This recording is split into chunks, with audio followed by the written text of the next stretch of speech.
የጤና መድን አባላት የመድኃኒት እጥረትንና የአገልግሎት ጥራት ቅሬታን በተመለከተ በስፋት እናጋራችኋለን። በግብይት ማጭበርበር ጉዳት የሚደርስባቸው ባለሀብቶች የሚያገኙት የገንዘብ ካሳ ክፍያ 100 ሺህ ብር እንዲሆን ተጠየቀም። ከባህር ማዶ ደግሞ ዩክሬን፣ ሩሲያና አሜሪካ የመጀመሪያው የሶስትዮሽ ውይይት በዛሬው ዕለት እንደሚያደርጉ ተሰምቷል። በዝርዝር እናጋራችኋለን። ቲክቶክ በገበያው ላይ ተደቅኖበት የነበረውን የእገዳ ስጋት ለመቀልበስ በአሜሪካ አዲስ ተቋም ለመመስረት የሚያስችለውን ስምምነት አጠናቀቀ። ጤና ይስጥልን የተወደዳችሁ የገበያ ሚዲያ ተከታታዮቻችን የጥር 15 ቀን 2018 ዓ.ም ዕለታዊውን የምዕራፍ 2 የምሽት የዜና ዘገባችንን ይዘንላችሁ ቀርበናል። የተመረጡ ምጣኔ ሀብታዊ፣ ማህበራዊና ሌሎች አዳዲስ መረጃዎችን በዜና ዘገባችን ላይ አካተናል። እንድትከታተሉን እየጋበዝን በዝርዝር ወደምንመለከታቸው መረጃዎቻችን እናልፋለን።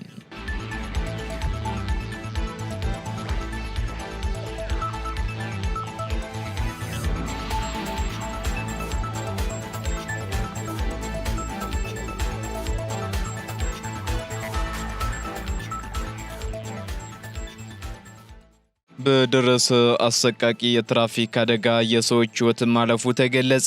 በወላይታ ዞን ከጠበላ ከተማ አስተዳደር አለታ ቀበሌ ልዩ ቦታው ሐሙስ ወንዝ ተብሎ በሚጠራው አካባቢ በደረሰ የትራፊክ አደጋ የባልና የሚስት ሕይወት ማለፉ ተሰምቷል። አደጋው ከጠበላ ከተማ ወደ ሶዶ ሲጓዝ የነበረ የሕዝብ ማመላለሻ ተሽከርካሪ በተቃራኒ መንገድ ሲጓዝ ከነበረ ከባለ ሁለት እግር ተሽከርካሪ ጋር በመጋጨቱ ተከስቷል ተብሏል። በዚህም በባለ ሁለት እግር ተሽከርካሪ ሲጓዙ የነበሩ ባልና ሚስት ሕይወታቸው ማለፉን የክልሉ ፖሊስ የሕዝብ ግንኙነትና ገጽታ ግንባታ ዳይሬክተር ምክትል ኮማንደር አሸናፊ ኃይሌ ተናግረዋል። በአደጋው ደግሞ የባልና ሚስት ሕይወት ወዲያው ሲያልፍ በአምስት ሰዎች ላይ ደግሞ ከባድና ቀላል ጉዳት መድረሱን ተናግረዋል።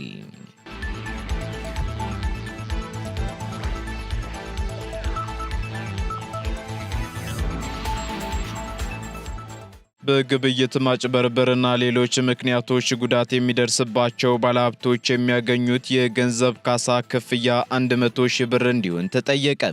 የኢትዮጵያ ካፒታል ገበያ ባለስልጣን በሰነደ መዋለ ንዋይ ገበያ ወቅት በገበያ ማጭበርበርና ሌሎች ምክንያቶች ጉዳት የሚደርስባቸው ባለሀብቶች የሚያገኙት ትልቁ የገንዘብ ካሳ ክፍያ 100 ሺህ ብር እንዲሆን ሀሳብ አቅርቧል። ባለስልጣኑ ይህን የካሳ መጠን ያቀረበው ትላንት ለሕዝብ ውይይት ባቀረበው የካፒታል ገበያ የካሳ ፈቃድ ረቂቅ ደንብ ላይ ነው። በዚህም አነስተኛ የመዋለ ንዋይ ገበያ ተሳታፊዎች የገንዘብ ካሳ የሚያገኙት የካፒታል ገበያ አገልግሎት ሰጪዎች በገቡት ውል መሰረት ግዴታቸውን ባለመወጣታቸው ወይንም አገልግሎት ሰጪዎቹ ፍቃዳቸውን በመነጠቃቸው ሳቢያ ባለሀብቶች ኪሳራ ሲደርስባቸው መሆኑም ተገልጿል። ረቂቅ ደንቡ ባንኮችን፣ የመድን ድርጅቶችንና ተቋማዊ ኢንቨስተሮችን ከካሳ ፈንድ ተጠቃሚነት ውጪ በማድረግ የካሳው ተጠቃሚ እንዲሆኑ የፈቀደው ግለሰብ ባለሀብቶችን ነው ተብሏል።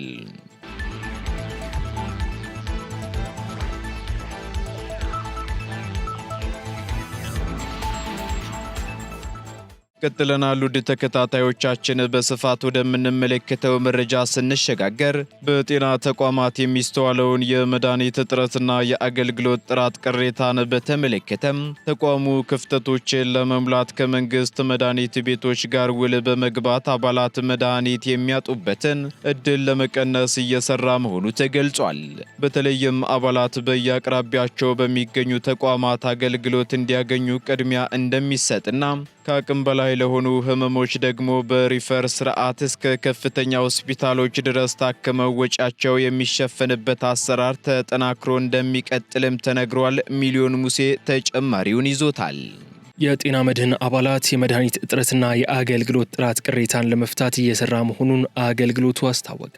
የኢትዮጵያ ጤና መድህን አገልግሎት አሰራሩን ዘመናዊ በማድረግና ወደ ዲጂታል ስርዓት በማሸጋገር የአባላቱን ተጠቃሚነት ለማረጋገጥ እየሰራ መሆኑን ተገልጿል። ተቋሙ ካለፉት ዓመታት ተሞክሮ በመነሳት የአባላትን ምዝገባና የመታወቂያ አሰጣጥ በዲጂታል ቴክኖሎጂ ታገዘ ለማድረግ መወሰኑ የአገልግሎት ሰጪዎች ጥራት ማረጋገጥ መሪ ስራ አስፈጻሚ ወይዘሮ ፈለጉሽ ብርሃኔ ለገበያ ሚዲያ ተናግረዋል። ይህም ቀደም ሲል ይስተዋሉ የነበሩ የመታወቂያ ማጭበርበር ድርጊቶችን ለመከላከልና የተገልጋዮችን ትክክለኛ መረጃ በአግባቡ ለመያዝ ያስችላል ያሉ ሲሆን እስካሁንም ከ4334 በላይ የጤና ተቋማት በዲጂታል ሲስተም ውስጥ ተካተዋል ብለዋል። በማህበረሰብ አቀፍ የጤና መድን ትልቁ የተማርነው ከ2003 ጀምሮ በነበረን ጉዟችን የተማርነው ዲጂታላይዝ አድርገን ኢንሹራንሱን ባለመጀመራችን የታዩ በርካታ ችግሮች አሉ። የአባላት አመዘጋገብ፣ አባሎቻችን እነማን ናቸው ከቁጥር ባለፈ በስም በቤተሰብ የማወቅ አድራሻቸውን የማወቅ መታወቂያዎች ዲጂታላይዝ ካለመሆናቸው የተነሳ ዱፕሊኬት ሆነው ሰዎች ለፎርጅድ እንዲጋለጡ የማድረግ ምክንያቱ ያ መታወቂያ ማለት ገንዘብ ነው። መታወቂያው አስመስሎ የሚሰራው አካል ካለ ያን መታወቂያ በመያዝ አገልግሎቱን ሰው ሊያገኝ ይችላል። የጤና ወጪ ደግሞ በጣም ከፍተኛ ነው። ስለዚህ በማህበረሰብ አቀፍ የጤና መድን ባገኘነው ልምድ አገራችንን በምትከተለው የዲጂታል ሲስተም መሰረት በ2030 የት ላይ አገራችን መድረስ እንዳለባት የዲጂታል አጠቃቀምን መሰረት በማድረግ በጤናው ዘርፍ በጀመርነው የማህበራዊ ጤና መድን አባሎቻችንን በለማው ሶፍትዌር ሲስተም ውስጥ የምናውቃቸው ተቋሞቻችን ውል የምንገባባቸው የጤና ተቋማት 4334 ብለን በሲስተም የመዘገብናቸው አድራሻቸውን የምናውቀው አባሎቻችንንም በዛው መልክ የምንመዘግበውና ለጤና ተቋማትም ከሲስተም ላይ ጀነሬት በተደረገ ዝርዝር የአባሉን ዝርዝር ለተቋሙ ሰጥተን በደንብ ግልጸኝነት ባለው ተጠያቂነት ባለው ስርዓት ይሄን ውስን ሀብታችንን በአግባቡ ለመጠቀም ትልቁን የሚያግዘው ዲጂታል ሲስተሙ ስለሆነ በማህበራዊ ጤና መድን ስንጀምር በሱ ነው የጀመርነው። ነገር ግን የማህበረሰብ አቀፍ የጤና መድን ስራዎቻችንንም ዲጂታላይዝ ለማድረግ ሰፊ ስራዎች እየሰራ ነው። በሀገሪቱ የማህበረሰብ አቀፍ የጤና መድህን ከተጀመረበት ከ2003 ዓ.ም ጀምሮ ከፍተኛ መሻሻል መታየቱን የጠቀሱት ወይዘሮ ፈለጉሽ በ2017 በጀት ዓመት የተጠቃሚዎች ቁጥር 63 ሚሊዮን መድረሱንና ወረዳዎችንም ወደ 1195 ማደጋቸውን ጠቁመዋል። ይህም ኢትዮጵያ እንደ አውሮፓውያኖቹ አቆጣጠር በ2030 ለዜጎቹ ሁሉን አቀፍ የጤና አገልግሎት ተደራሽ ለማድረግ ለያዘችው ሀገራዊ ግብ ትልቅ መሰረት የሚጥል መሆኑን አመላክተዋል። በማህበረሰብ አቀፍ የጤና መድን በ2003 ዓ.ም በ13 ወረዳዎች በሙከራ ትግበራ ተጀምሮ በ2017 በ1195 ወረዳዎች ላይ 63 ሚሊዮን ተጠቃሚዎቹን የጤና መድን ስርዓት እንዲታቀፉ ያደረገ ስርዓት ሲሆን በጤና ተቋማት የሚስተዋለውን የመድኃኒት እጥረትና የአገልግሎት ጥራት ቅሬታ በተመለከተ ተቋሙ ክፍተቶችን ለመሙላት ከመንግስት መድኃኒት ቤቶች ጋር ውል በመግባት አባላት መድኃኒት የሚያጡበትን እድል ለመቀነስ እየሰራ መሆኑንም ተገልጿል። በተለይም አባላት በአቅራቢያቸው በሚገኙ ተቋማት አገልግሎት እንዲያገኙ ቅድሚያ እንደሚሰጥና ከአቅም በላይ ለሆኑ ህመሞች ደግሞ በሪፈራል ስርዓት እስከ ከፍተኛ ሆስፒታሎች ድረስ ታክመው ወጪያቸው የሚሸፈንበት አሰራር ተጠናክሮ እንደሚቀጥል ተነግሯል።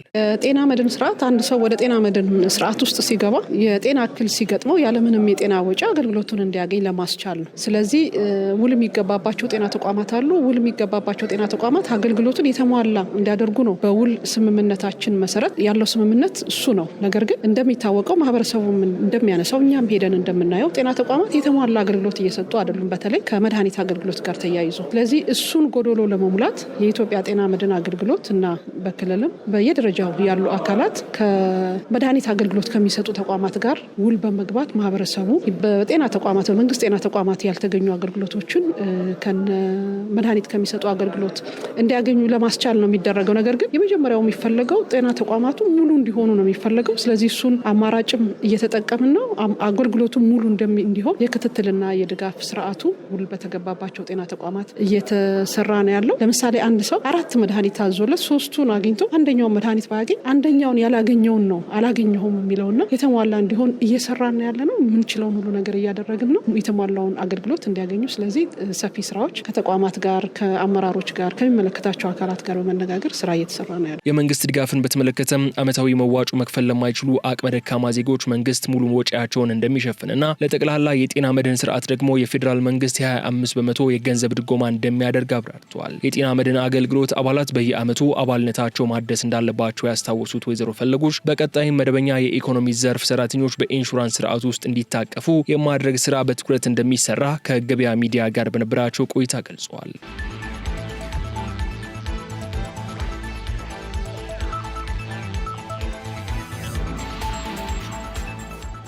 ቀጥለናል ውድ ተከታታዮቻችን። አሁን ደግሞ ከውጪ ወደ ያዝንላችሁ መረጃዎቻችን እንሸጋግራለን። የሶማሊያ መከላከያ ሚኒስትር በሉዓላዊነት ላይ ለሚሰነዘሩ ዛቻዎች ጠንካራ ምላሽ እንሰጣለን አሉ። የሶማሊያ መከላከያ ሚኒስትር አህመድ ሙአለም ፊቂ መንግስት የሀገሪቱን ሉዓላዊነት የመጠበቅ ጉዳይ ላይ ድርድር እንደማያደርግና የግዛት አንድነትን ወይንም ብሔራዊ ክብርን የሚነኩ ማንኛቸውንም ድርጊቶች አጥብቆ እንደሚቃወም ተናግረዋል። ሚኒስትሩ ይህንን የተናገሩት በዶሃ በተካሄደው የ2026 ዓለም አቀፍ የባህር መከላከያ ኤግዚቢሽንና ኮንፈረንስ ላይ ተገኝተው ከአልጀዚራ ኔት ጋር ባደረጉት ቃለ ምልልስ ወቅት ነው። በዚህም ሶማሊያ በቅርቡ ከተባበሩት አረብ ኤምሬት ጋር የነበሯትን ስምምነቶች በሙሉ ለማገድ የወሰነችው ደግሞ የሀገሪቱን ሉዓላዊነት በቀጥታ የሚነኩ ጥሰቶች በመፈጸማቸው መሆኑን ገልጸዋል። ሚኒስትሩ አክለውም በሶማሊያ ውስጥ የሚንቀሳቀሱ ሁሉም ወታደራዊ ካምፖች በፌዴራል መንግስቱ ስልጣን ስር መሆን እንዳለባቸውና የሶማሊያን መንግስታዊነት ባከበረ መልኩ መመስረት እንዳለባቸውም አጽንኦት ሰጥተዋል። ኤምሬትስም ቀደም ሲል የሶማሊያን የጦር ኃይሎች ትረዳ እንደነበር የሚያመኑት ሚኒስትሩ ሆኖም ግን እርዳታው ከ1 ዓመት ተኩል በፊት መቆሙንም ተናግረዋል። በተጨማሪም የውጭ ሀገራት በሶማሊያ ወታደራዊ መገኘትን ለምን እንደሚፈልጉም ሲያስረዱም ሽብርተኝነትንና የባህር ላይ ዘርፍን መዋጋት የሀገሪቱ ስልታዊ አቀማመጥ ማለትም እንደ ኤደን ባህረ ሰላጤና ባብኤል መንደብ ያሉ ቁልፍ የባህር መስመሮች አጠገብ መሆኗ እንዲሁም በሶማሊያ የተፈጥሮ ሀብቶች ላይ ያላቸውን ፍላጎት ጠቅሰዋል። በሌላ በኩል ስለ ሶማሌላንድ ያላቸውን የፌዴራል መንግስት አቋም በድጋሚ ሲገልጹ ሶማሌላንድ አሁንም ቢሆን የሶማሊያ የማትነጠል አካል መሆኗን ተናግረው በሶማሌላንድ ባለስልጣናት ለብቻቸው የሚገቡ ማንኛውም ስምምነቶች የሶማሊያ ህገ መንግስትና ዓለም አቀፍ ህግን የሚጥሱ መሆናቸውንም ተናግረዋል።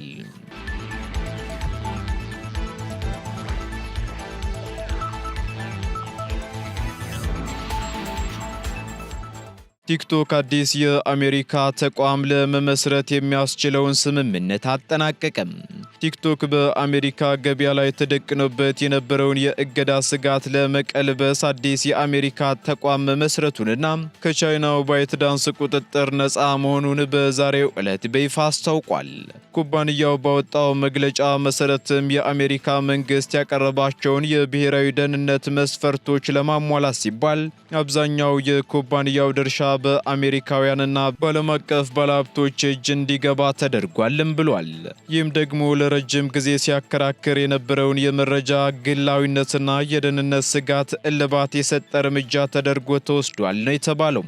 በዚህ አዲስ አወቃቀር መሰረትም በአሜሪካ የሚገኙት ግዙፎቹ ኦራክልና ሲልቨር ሌክ እንዲሁም በአቡዳቢ የሚገኘው ኤምጂኤክስ የኩባንያ ዋና ባለሀብቶች ሆነው የተመዘገቡ ሲሆን በጋራ የኩባንያውን 45 በመቶ ድርሻ እንደሚይዙም ተገልጿል።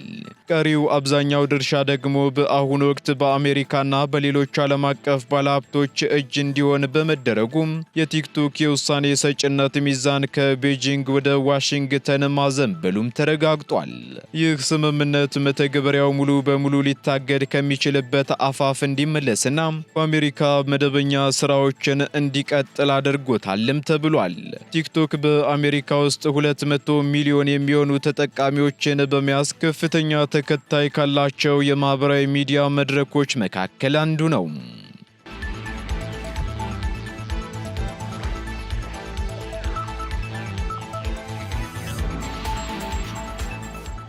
ዩክሬን፣ ሩሲያና አሜሪካ ጦርነቱን ለማስቆም የመጀመሪያው የሶስትዮሽ ውይይት በዛሬው ዕለት ሊያደርጉ መሆኑ ተገልጿል። ይህ ስብሰባም ደግሞ አቡዳቢ ውስጥ ለ2 ቀናት ማለትም ዛሬና ነገ እንደሚካሄድ ተገልጿል። በዚህም የዩክሬኑ ፕሬዝዳንት ቮሎዲሚር ዜሌንስኪ ጦርነቱን ለማቆም አሜሪካ የምታደርገውን ጥረት ተከትሎ የዩክሬን የሩሲያና የአሜሪካ ባለስልጣናት ለመጀመሪያ ጊዜ ዛሬና ነገ ቅዳሜ የሶስትዮሽ ስብሰባ እንደሚያደርጉ ተናግረዋል።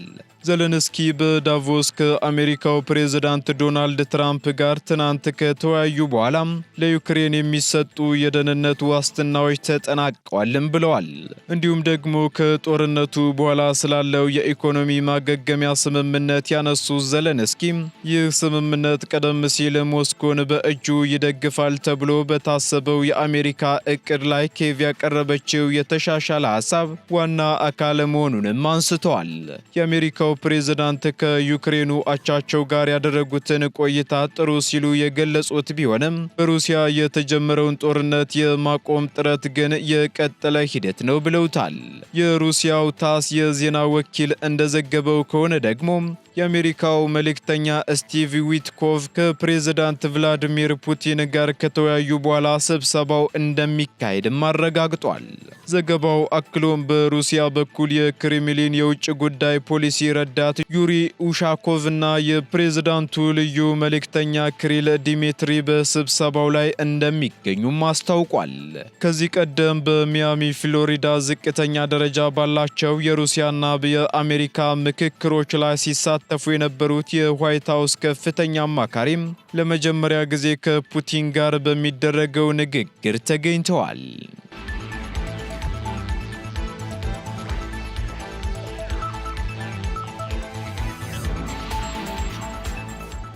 የተወደዳችሁ የገበያ ሚዲያ ተከታታዮቻችን ለምዕራፍ 2 ያዝንላችሁ ኢኮኖሚያዊና ማህበራዊ መረጃዎቻችን እነዚህን ይመስሉ ነበር።